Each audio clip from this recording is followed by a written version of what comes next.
Welcome to online Guruji classes. This will be part 8 of algebra series. इससे पहले हम algebra के 7 part कर चुके हैं. ठीक है, जो लोग ये लेक्चर पहली बार देख रहे हैं उन लोगों से मेरा रिक्वेस्ट है कि आप पहले शुरू के 7 पार्ट सीक्वेंस पे देखें, उसके बाद ही इस पार्ट को देखें. क्लियर? ओके, चलो डिस्कस करते हैं.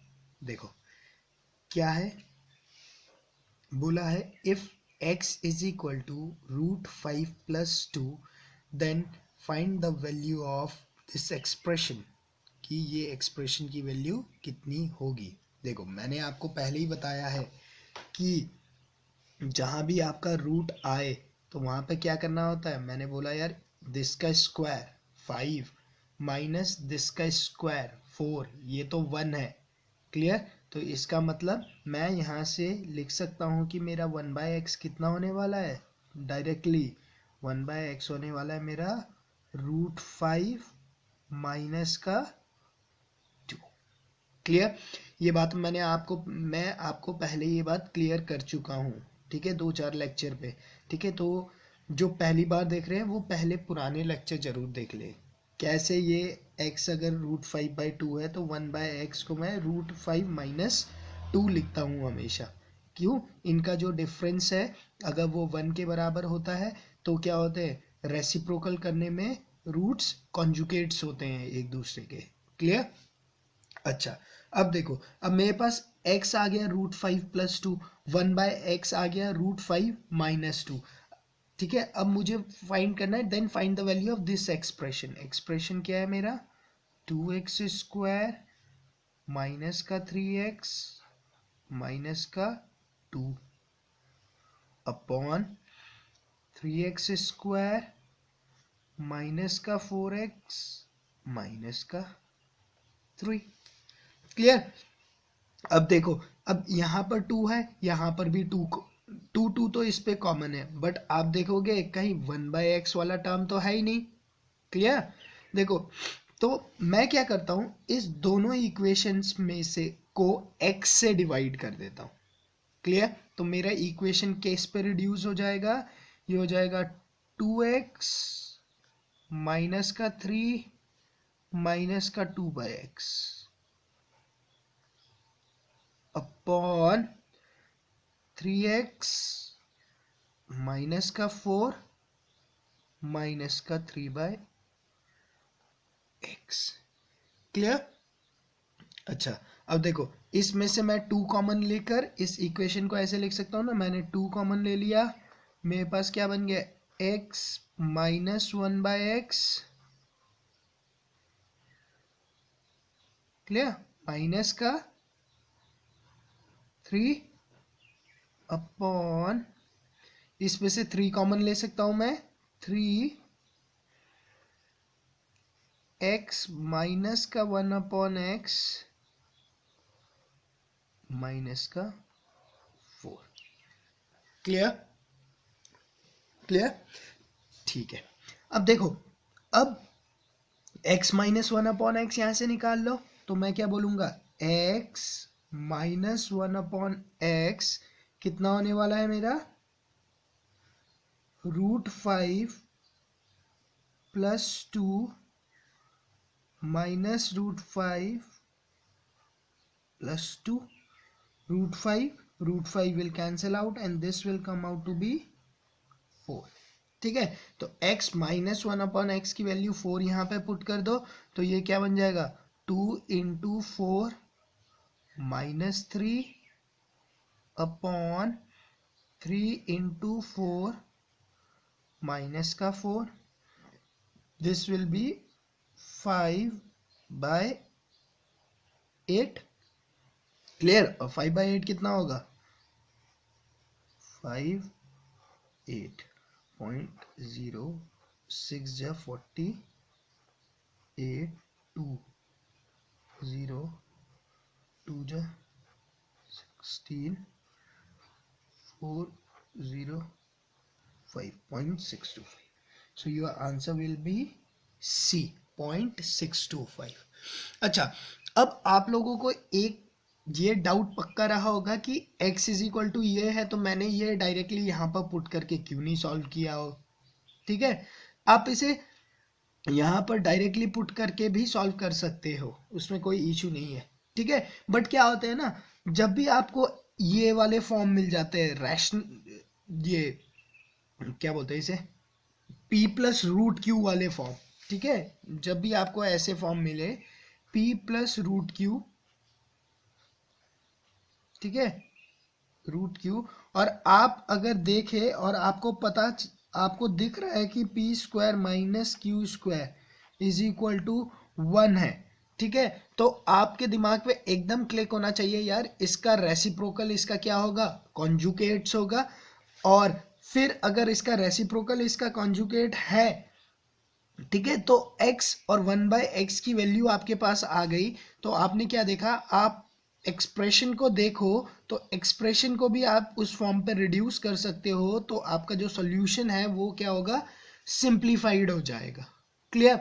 और वैसे भी हम इस लॉजिक पे बहुत क्वेश्चन कर चुके हैं, जिसमें एसएससी ने मुझे कैसे दिया होता है, एसएससी ने मुझे ये दिया होता है x minus 1/x is equal to 4, then find the value of this expression. ऐसे क्वेश्चन दे चुके हैं ना, कर चुके हैं पहले।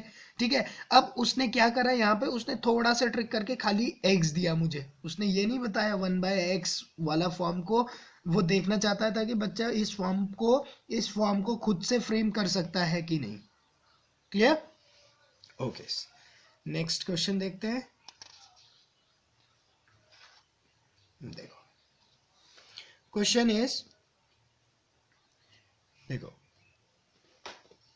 Given a is equal to 2.234, b is equal to 3.121, and c is equal to minus 5.355. Then find the value of this expression, a cube plus b cube plus c cube minus 3abc कितना होगा बोल के आपसे पूछा हुआ। अच्छा, आपको इसका फॉर्मूला कल पार्ट 7 पे भी मैंने डिस्कस करा था, क्या होता है, a cube plus B cube plus C cube is equal to a plus B plus C bracket close a square plus B square plus C square minus A B minus B C minus c a plus 3abc, ये होता है। ठीक है, इस 3abc को भी यहाँ लेकर आना है, क्योंकि उसने इसका वैल्यू पूछा है मुझसे।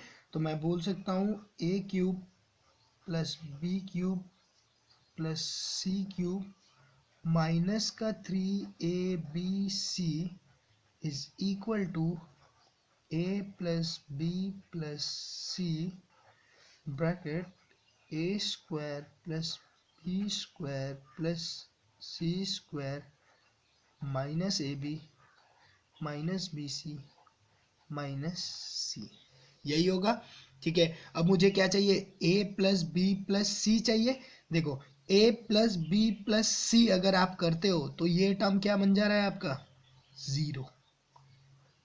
ये क्या बन जा रहा है आपका, 0। करके देख लो आप, 5 5 3 और 5, तो ये क्या हो जाएगा 5.355 माइनस दिस, तो ये क्या बन गया 0।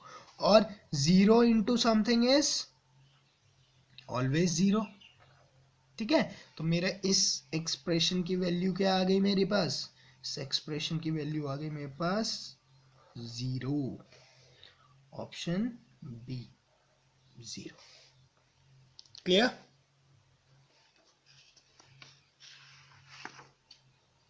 ओके, नेक्स्ट क्वेश्चन देखते हैं। बोला है if x square plus Y square plus 1 is equal to 2x, क्या बोलता है, x square plus Y square plus 1 is equal to 2x, then find the value of x cube plus y की power 5 कितना होगा बोलता है। Okay, यहाँ देखो, अगर इस एक्सप्रेशन को, ठीक है, क्योंकि कोई कंडीशन नहीं है और सर्कुलर एक्स वाई जेड वाला कंसेप्ट नहीं है, तो मैं क्या करूँगा, इस पे वैल्यू सब्सटीट्यूट करने की कोशिश करता हूँ। ठीक है, अगर आप देखो मैं x को 1 लेता हूँ, ठीक है, तो ये क्या बन जाएगा मेरा 1, और ये ऐसा हो जाएगा 1 plus Y square plus 1 is equal to 2। ये हो जाएगा मेरा 2 plus Y square is equal to 2। इसका मतलब मेरे y को क्या होना पड़ेगा, मेरे y को क्या होना पड़ेगा, y को होना पड़ेगा 0। y को क्या होना पड़ेगा 0। देख लो आप, x को 1 डाल दो, y को 0 डाल दो, तो ये क्या बन जाएगा मेरा 1 plus 0 plus 1 is equal to 2। तो 2 इक्वल टू 2 हो गया, इक्वेशन सेटिस्फाई हो गया। इसका मतलब मेरी x की वैल्यू क्या है 1 और मेरी y की वैल्यू क्या है 0। यहाँ पर पुट कर दो, x की वैल्यू 1, 1 का क्यूब प्लस y की वैल्यू 0, 0 की पावर 5। ये कितना आ जाएगा आपका 1। Option D 1। क्लियर? बहुत ही सिंपल क्वेश्चन था। ठीक है, नेक्स्ट क्वेश्चन देखते हैं।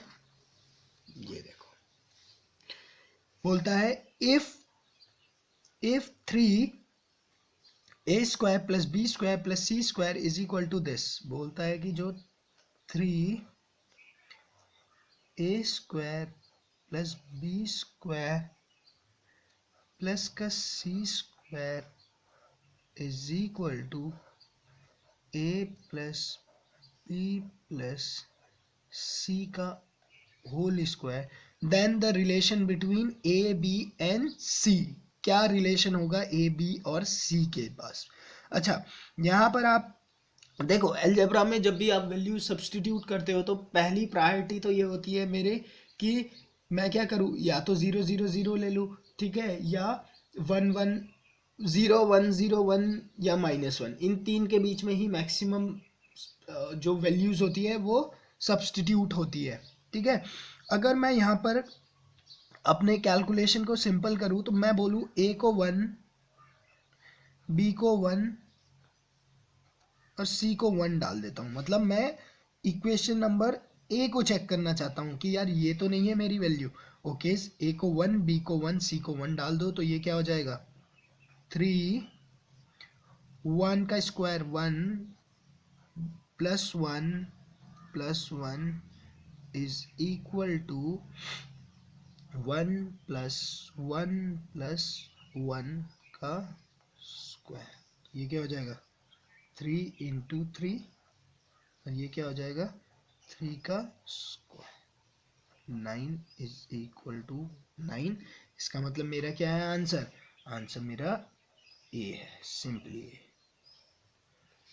क्लियर? समझ में आ गया? ओके देखो, अब चाहे दूसरी वैल्यू भी ले लो, बट आपने इक्वेशन 1 को क्रॉस चेक करना है तो आपने तीनों वैल्यू इक्वल लेनी है। ठीक है, अगर मैं यहाँ पर ऐसा लेता, मैं बोलता a 2 है, b भी 2 है और c भी 2 है। ठीक है, तो ये क्या आता 3 4 प्लस 4 प्लस 4, ये कितना होता है 4 प्लस 4 प्लस 4 12, 12 इंटू 3 36 होता है। और यहाँ पर डाल दो 2 प्लस 2 प्लस 2 6, 6 का स्क्वायर इज ऑल्सो 36।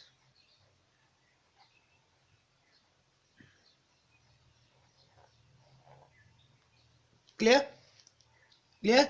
तो आपने देखा कि कितने इजीली हम क्वेश्चंस को सॉल्व कर रहे हैं। ठीक है, ओके, नेक्स्ट क्वेश्चन देख लेते हैं।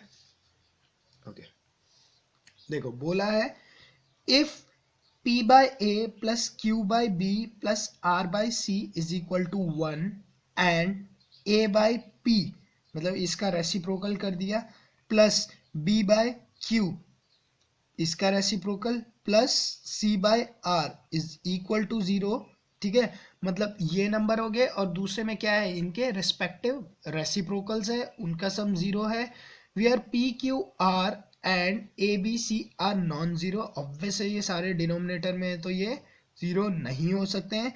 Then find the value of this expression, p square by a square plus q square by b square plus r square by c square, इसकी इस एक्सप्रेशन की वैल्यू मुझे निकालनी है। देखो अब क्या होता है, जहां भी अलजेब्रा के क्वेश्चन आपके बड़े होने शुरू हो जाते हैं, ठीक है, तो वहां पर क्या करना होता है, आपने उस क्वेश्चन को सबसे पहले तो छोटा एक रिड्यूस फॉर्म पे बनाने की कोशिश करना है, ताकि क्या हो, ताकि आपको दिखने लगे कि क्वेश्चन में पूछना क्या चाहता है। ये मुझे लग रहा है बहुत बड़ा सा क्वेश्चन है, मैं इसे रिड्यूस कर देता हूँ, मैं बोल देता हूँ p by a is equal to x मान लेता हूँ, q by b is equal to y मान लेता हूँ, और r by c is equal to z मान लेता हूँ। क्लियर? तो मेरा क्वेश्चन क्या हो जाएगा, क्वेश्चन हो जाएगा मेरा x प्लस वाई प्लस का z is equal to 1 and 1 by x plus 1 by y plus 1 by z is equal to 0। Then मुझे क्या निकालना है, x square plus Y square plus Z square की वैल्यू क्या होगी। ठीक है, अब देखो, अब लग रहा है ना ये क्वेश्चन इजी, अब तो लग रहा है यार अब तो हो ही जाएगा। क्यों? क्योंकि आपको ये पता है x plus Y plus z is equal to 1 है, और यहाँ पर x square plus Y square plus Z square आपसे पूछा है, तो आपको सीधा सीधा देखते ही पता चल जाएगा यार इस इक्वेशन को क्या कर रखा है इन्होंने, स्क्वायर कर रखा है। तो मैं इस इक्वेशन को स्क्वायर कर देता हूँ, तो मेरे पास क्या आ जाएगा, x plus Y plus Z का whole square is equal to 1 square. ठीक है, तो ये क्या बन जाएगा, x square plus Y square plus Z square plus 2xy plus 2yz plus 2zx is equal to 1, और इसी को मैं लिख सकता हूँ X square plus Y square plus Z square is equal to 1 minus का 2 कॉमन ले लिया मैंने, X Y plus y z plus z x. मैं यहाँ तक पहुँच गया, ठीक है। अच्छा, अब देखो ध्यान से, अब यार उन्होंने मुझे ये इक्वेशन दिया है, ठीक है, तो इसका भी तो कहीं ना कहीं यूटिलाइज होगा। उन्होंने ऐसे ही थोड़ी दे दिया मुझे ये बात कि इनके रेसिप्रोकल का सम 0 है, ठीक है, इसके पीछे भी कुछ ना कुछ लॉजिक होगा। चलो, अगर मुझे ये पता है तो मैं यहाँ से देखता हूँ 1 by x plus 1 by y plus 1 by z is equal to 0 है। क्लियर?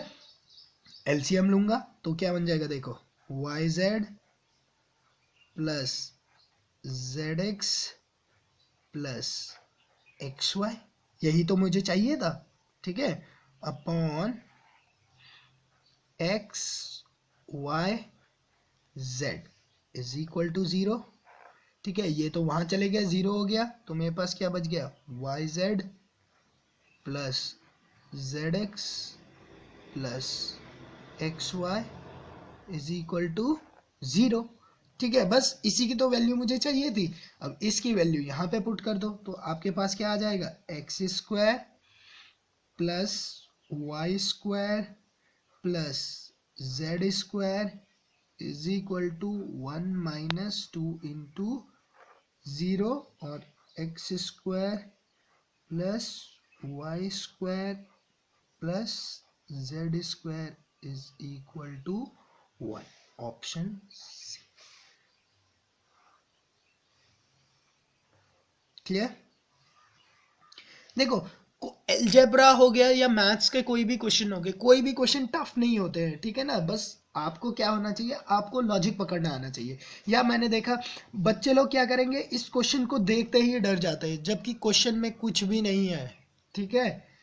बट टेंडेंसी होती है, अरे ये क्या दे दिया, इतना कॉम्प्लिकेटेड सा लिखा हुआ है, क्या है ये, बस एकदम छोड़ देते हैं क्वेश्चंस को। बट कुछ जितना बड़ा क्वेश्चन होगा उतना ही सिंपल क्वेश्चन होगा, ठीक है। आपने बोला x y z is equal to 1 है, आपने बोला x square plus Y square plus Z square निकालना है यार, आपने बोला ये निकालना है, तो ऑब्वियस है इस इक्वेशन का स्क्वायर हुआ होगा। आपने स्क्वायर कर दिया तो आपने देखा यार मैं यहाँ तक तो पहुँच गया।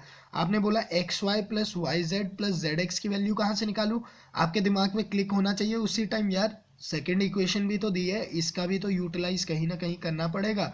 और आपने यहाँ देखा, जैसे ही इस इक्वेशन को देखा तो आपके दिमाग को एकदम क्लिक होना चाहिए, यार x के पास वाई जेड नहीं है, एलसीएम लूँ तो ऊपर वाई जेड आने वाला है, y के पास एक्स जेड नहीं है, ऊपर एक्स जेड आने वाला है, आपके क्लिक होना चाहिए यही तो मुझे चाहिए। क्लियर, एकदम क्लिक हो जाना चाहिए। क्लियर। और ये सब कैसे क्लिक होते हैं, ये सब प्रैक्टिस से क्लिक होते हैं। द मोर यू प्रैक्टिस उतना ही आपका कंसेप्ट स्ट्रांग होता जाएगा। क्लियर। होपफुली आपको ये वीडियो पसंद आ रहे होंगे। अगर अलजेब्रा में आपको कहीं पर कोई डाउट लग रहा है या आपको समझ में नहीं आ रहा है, ठीक है, तो आप एक तो मेरे Facebook group online Guruji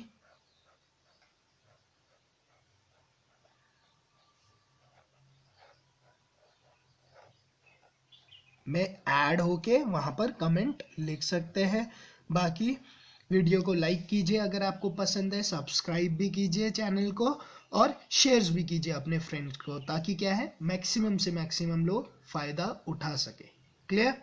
okay, thank you.